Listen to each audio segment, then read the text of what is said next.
Hello and welcome to the first episode. Today, I'll share my personal journey and the events that shaped who I am. Along the way, I'll highlight valuable lessons that form the core of this podcast. I hope this episode helps you understand your teen a bit better and gives you insight into their behavior. By sharing my story, I aim to show that the path to adulthood is rarely smooth, but tweens and teens who struggle can still turn out just fine. I'm living proof. So here's the real meat and potatoes piece for today's takeaway. My story will also illustrate how our own experiences influence our parenting. That's we as the adults.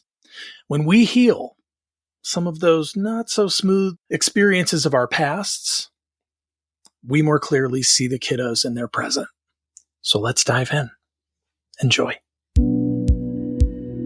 Welcome back to The Reflective Parent, where we approach parenting with curiosity and where we interrupt disruptive patterns that are keeping you from deepening your familial relationships. Parenting is challenging, and you don't have to do it alone. I'm your host, parent coach Jason Denham, and each week we work on loading up your communication toolbox with solutions for deepening your familial relationships, keeping you calm in conflict, and healing your heart when your best efforts fall short. So take a deep breath and let's get started. So I've spent the past almost 19 years now, just shy of 20 years, 2 decades, working with teens and families. And my own experience ended up being kind of this roadmap that helped me to excel in some of the spaces that I worked, and being this relational bridge builder to a family, creating small shifts for change. In this episode, I'd like to tell you a little bit about the experiences that I've had working in a couple of different genres of development, such as wilderness therapy for at-risk youth, residential treatment and therapeutic boarding schools for people with learning differences, behavioral struggles, and in some cases, just needing a break from really, really dangerous behaviors, maybe drug use, etc. That led me to spending a great deal of time with people who, like me, have ADHD, and we're on the autism spectrum, maybe dysgraphia, dysnuria, maybe some nonverbal learning disorder, and some other diagnoses that put me in live-in situations with an adventure component with some of the most challenging teenagers that the country has to offer.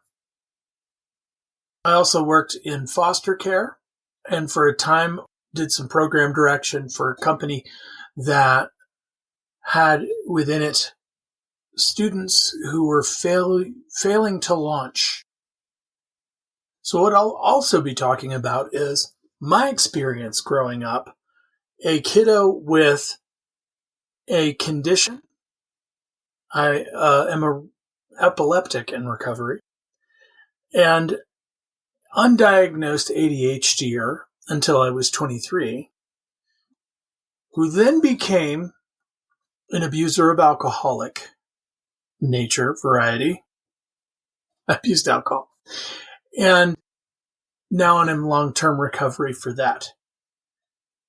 Then I found myself living in with such difficult teens, having this pseudo-parental perspective.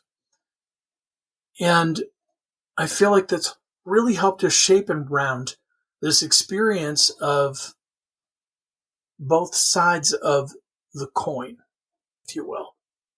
What does that mean for you? Well, if you've got family members at home who are experiencing a diagnosis that's invisible until it isn't, I can talk about that.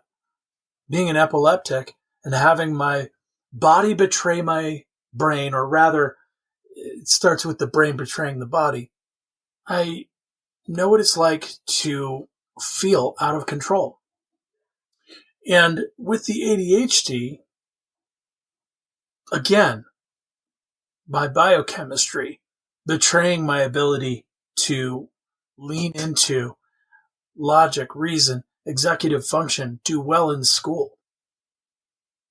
And then being stuck between a rock and a hard place with some of the most challenging people that I had to work with. Because of my experience, I have this feeling that I am them and I am you. I feel like this is a great place to talk about what it is we're all experiencing. And something really important that I learned along the way. And that was that if I don't heal myself first, I cannot show up for these people who are suffering through growing up, through sometimes dual diagnoses, and sometimes it might be a home life they couldn't control. If I wasn't calm, cool, and collected, if I wasn't able to reach into a big, deep toolkit filled with tips and tricks for connecting, I wasn't going to be able to be successful at this. So I started working on me while I was trying to figure out how to work best with the kiddos in the places I was working. So my experience has been working in a great many of these different types of treatment programs and now working with parents to welcome their kiddos home from those spaces. I see this need for the parents to do some work that might actually help them keep the kiddos home and not have to reach out for such an extreme intervention. Now, wilderness, residential, therapeutic boarding schools all have their place and can be wildly beneficial for so many. However, if you're still on the fence and maybe your kiddo doesn't need that, what if we could take care of that at home first? Here, we can talk about it. Maybe we can come up with some strategies and figure out how to keep the family unit at home working together, growing stronger, and overcoming obstacles together.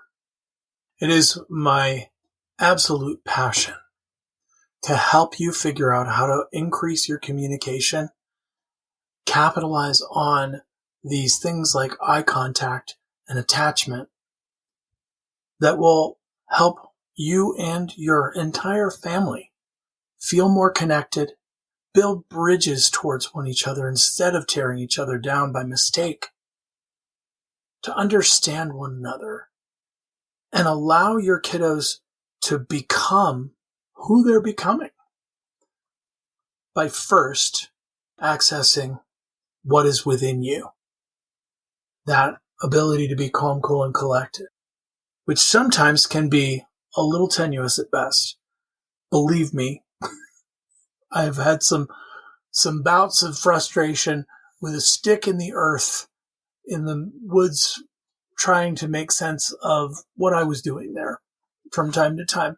It can be really challenging, especially in the modern age, with things moving so fast, just to feel like you're saying something with meaning and value, right? I want to try to help you get to those places where maybe we get a few less eye rolls, and when we experience them, it's okay. We're going to continue to speak as if it were so and make a difference in our kiddos' lives because, after all, we're the adults. We have the experience. We know things. And we still don't have to always be right, do we?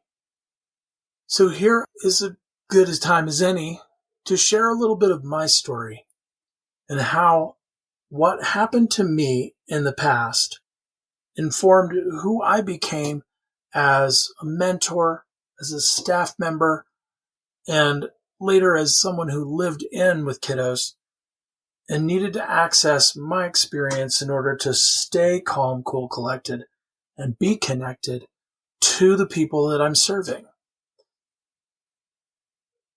This is a story that is going to sound a little bit like a person who was handed a pretty crappy hand. But I assure you, things are much different now. And I want to share how great that struggle was for me so that I could become the person I am today. I'm still learning, by the way. So as far back as I can remember, I thought I was a little bit different than everybody else. And while that's not terribly profound as we're growing up, something profound did happen to me around second grade. And that was, I started having migraine headaches.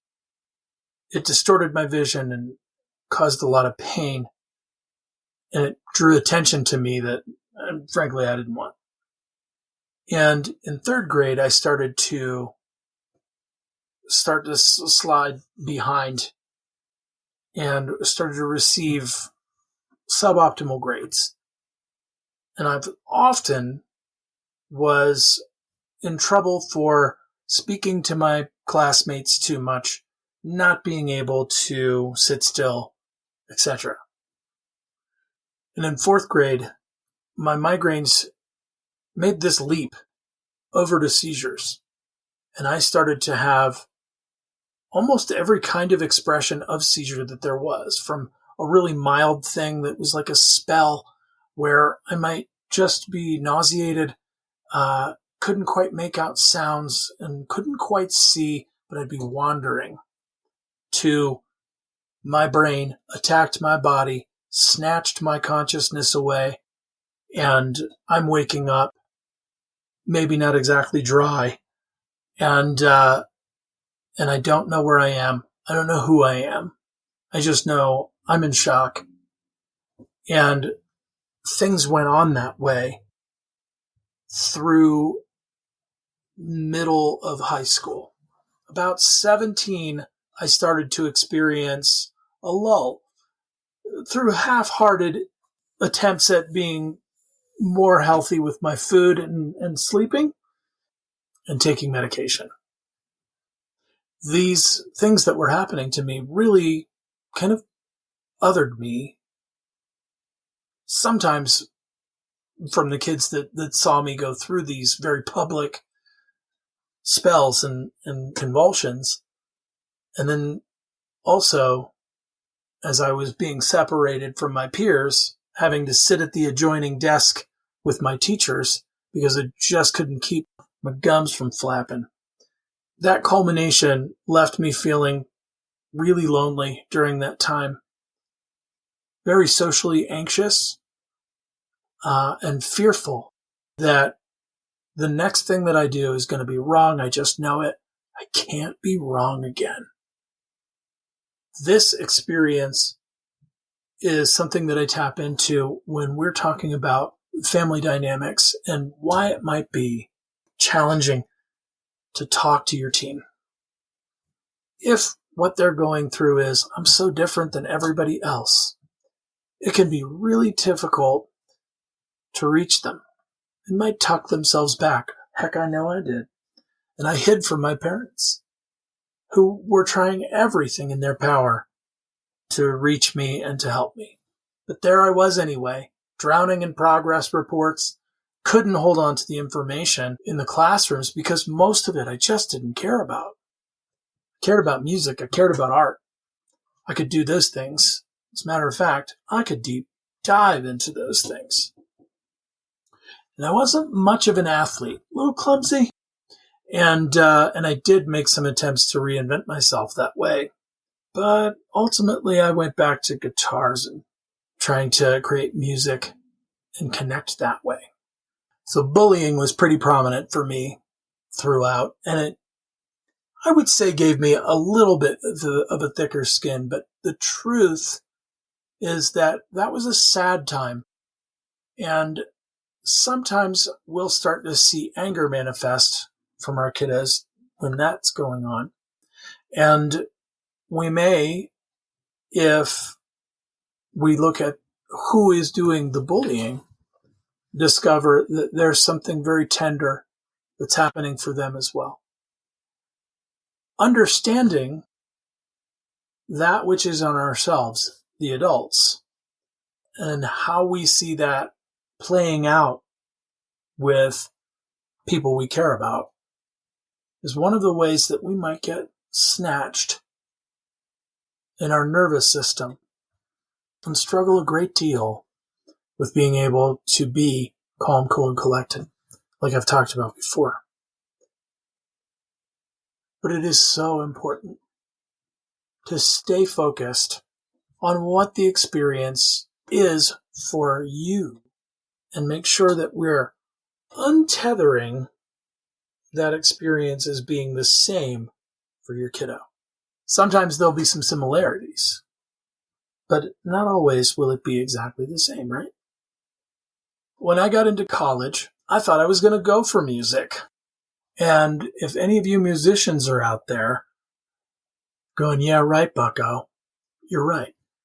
I did not have the wherewithal to sit still long enough and put the kind of dedication into music that was going to get me anywhere. And I started failing classes left and right and needed to move into something else. I chose psychology. And once again, without some of the tools that we have today, like Speechify and the ability to have these web browsers read articles to us and such, it was so challenging.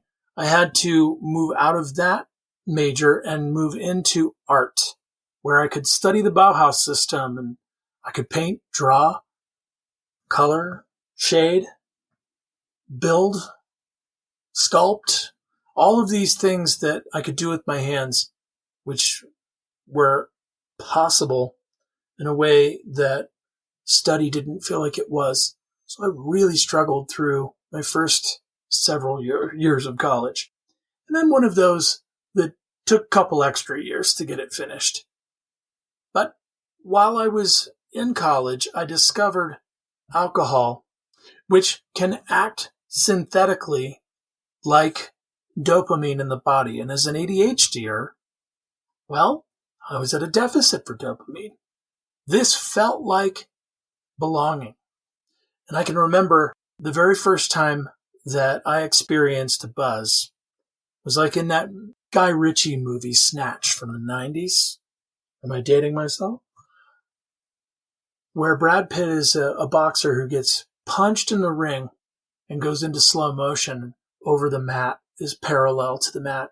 And when he hits the mat, he's transported into water and is enveloped by it and begins to swim. I remember a friend knocking me off a cooler I was sitting on, and I felt the effects of the alcohol, and I felt like that. I hit the floor, and the enveloping was belonging. It was letting go of all the social anxiety that I felt everywhere I went, and I didn't worry so much. And I can remember thinking, well, if I can just stay like this forever, I'll be all right. That's not the way one should be thinking about the world, eh? So when I work with people in recovery now, when I hear a story that is similar to that, what we've discovered here is a solution. It feels like if I can just be this way, I'll be all right. That's a solution. It is very challenging to get somebody to let go of what they feel like is a solution. So some of us, and the people that I work with, might need some time and need some reminders and need some tools before they're ready to let go of those things. And some people might be able to recreationally use and have a pretty normal experience with it. It's really important that we figure out and are really honest with ourselves as to whom those people really are. That can be part of our journey too. Hey, I hope you're getting all the benefits from today's episode, and we'll get back to it in just a few moments. I just wanted to take this opportunity to offer you additional support. I know what a struggle it can be with all these changes in your teens, and it's hard to stay consistent, draw boundaries, and keep up with the ever-changing techie landscape. Sometimes you just need support from an outside perspective. For example, individualized advice from an expert raising teens for almost 2 decades. In one single hour session, I can help you get clarity on your parenting style, consistency, and just about anything else you and your family are struggling with. All you got to do is go to www.awakenshadow.com or click the link in the episode description to book your call with me. I'm here for you. All right, let's get back to today's episode. And through college, I was going to therapists and asking them if, I don't know, maybe I got a problem with this thing. And some of those therapists said, well, you're not doing it alone, so you're okay. That was good enough for me. But I was making poor decisions. I wasn't doing well in school.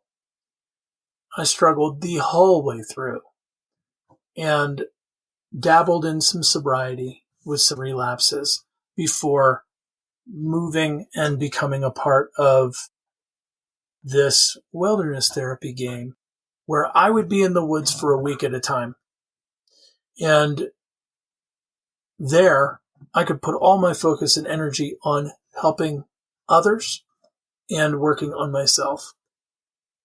But during that time, I might go home and I'd have several days off and I would squander them by being intoxicated so I didn't have to feel.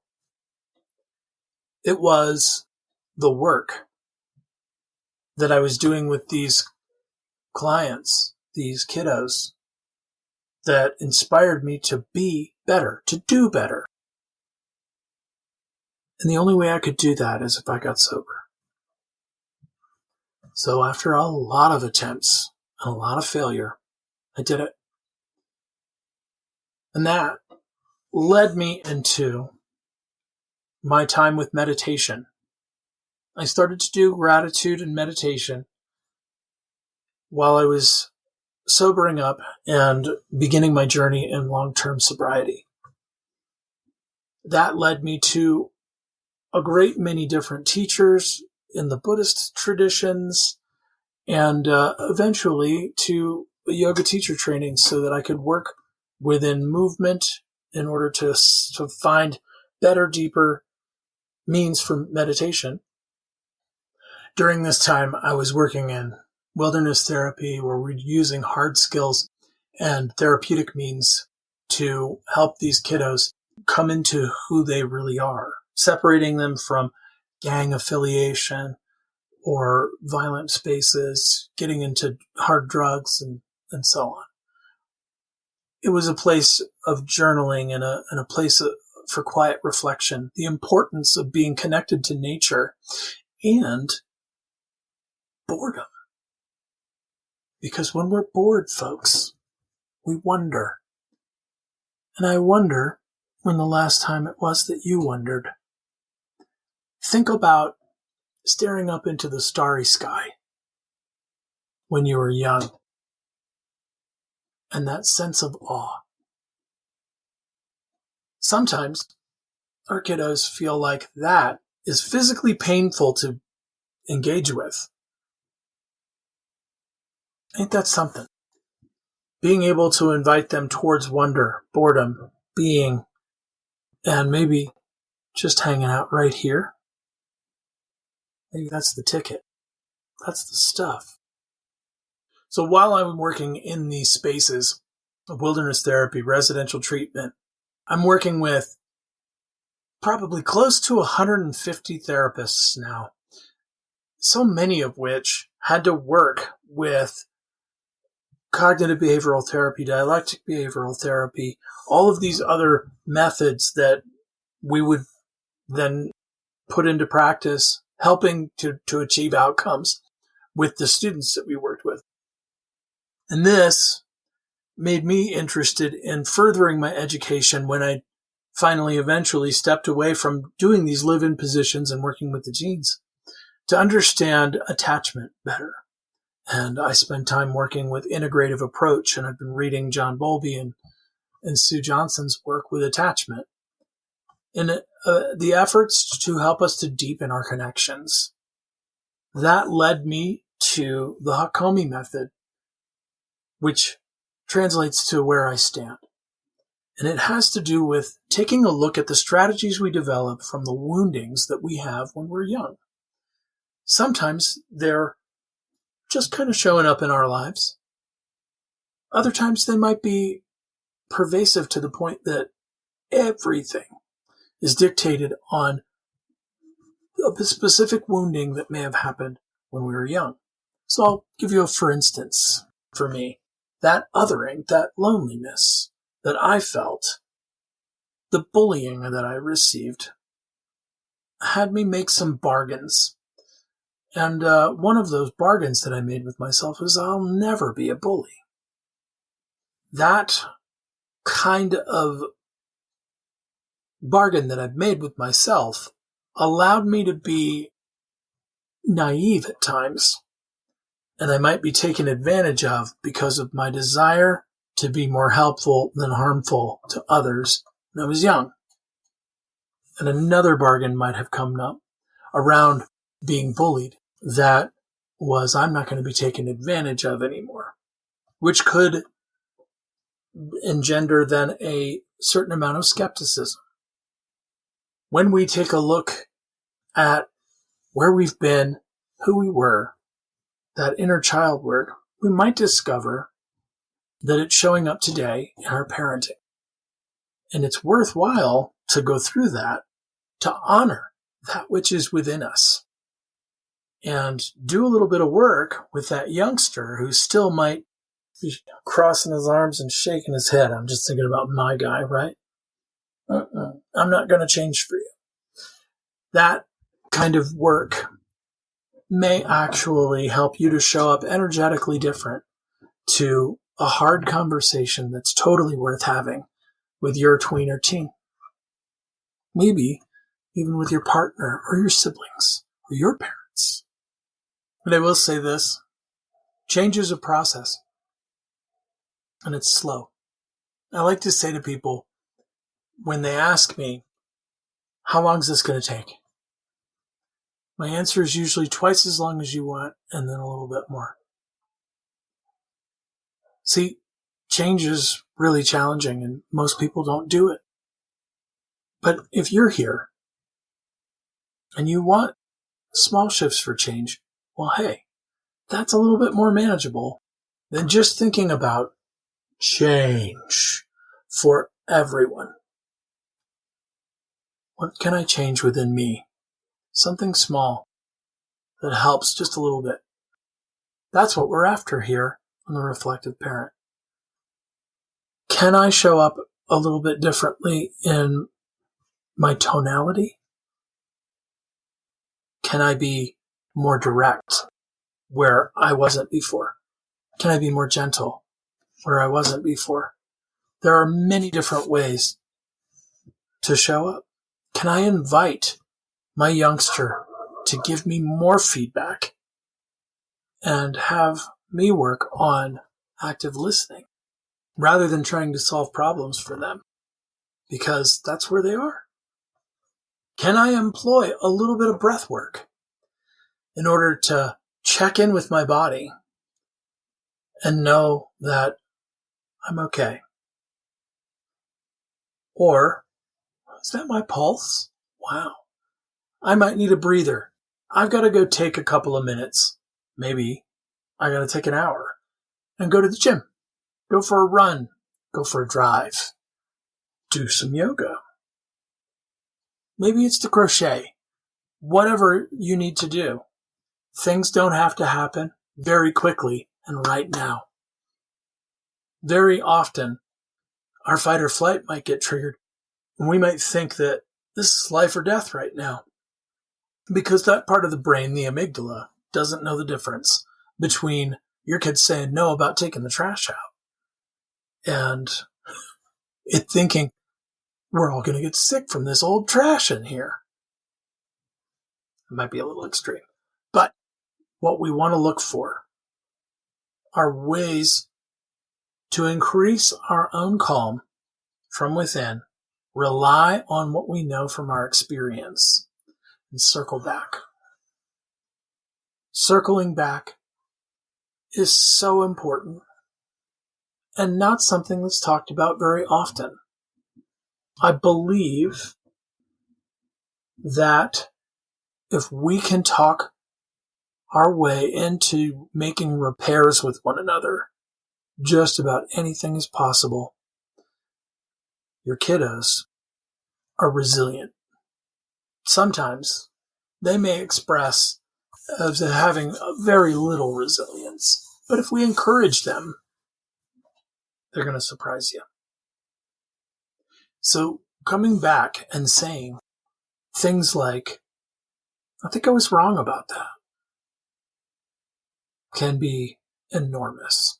And I certainly could have used that when I was coming up from some of the people who were trying to teach me in a way that didn't work for my brain. So I want to help you slow down, understand what's happening within you, where you're coming from. Breathe easy. Come up with some solutions and take them to your kiddos and ask them what they think. What's more is, I'd love to teach you how, even when they say no to everything, you can roll with it. Okay. Well then, let's try this. Okay. Well then, I'm going to go over here for a minute. And then I'm going to come back. Sometimes, through the lens of attachment, that's all they're really looking for. Teenagers love to challenge, to find out who they are and what they think. And they hope, against all else, that you will love them anyway and that you'll come back. Sometimes, all we have to do is show up. Sometimes, all we have to do is hit the reset button. Sometimes, we have to remind them of their values. After all, their values are your values. And we can invite them to tell us what values they'd like to add to the family. This demonstrates the belonging that little Jason was missing. And so too may that be true for the little you within, which now might be missing from that little youngster that you love so much. Together, we can explore how it is that you can show up differently, encourage them to show up differently, hold boundaries, limits, give them consistency, calm, cool, collected connection through the lens of attachment, teach them through demonstration about how to take breaks, breathers, and to access our vagus nerve through breath work and somatic practices, thereby transforming your family dynamic and inviting them to carry on some of these new traditions that you've made into their own families as they grow and they thrive. My hope is that we can build a community here where absolutely everyone is welcome. Every experience, every walk of life can show up and provide feedback so that we can put our collective heads together and come up with some real solutions that help our communities heal, not just your family.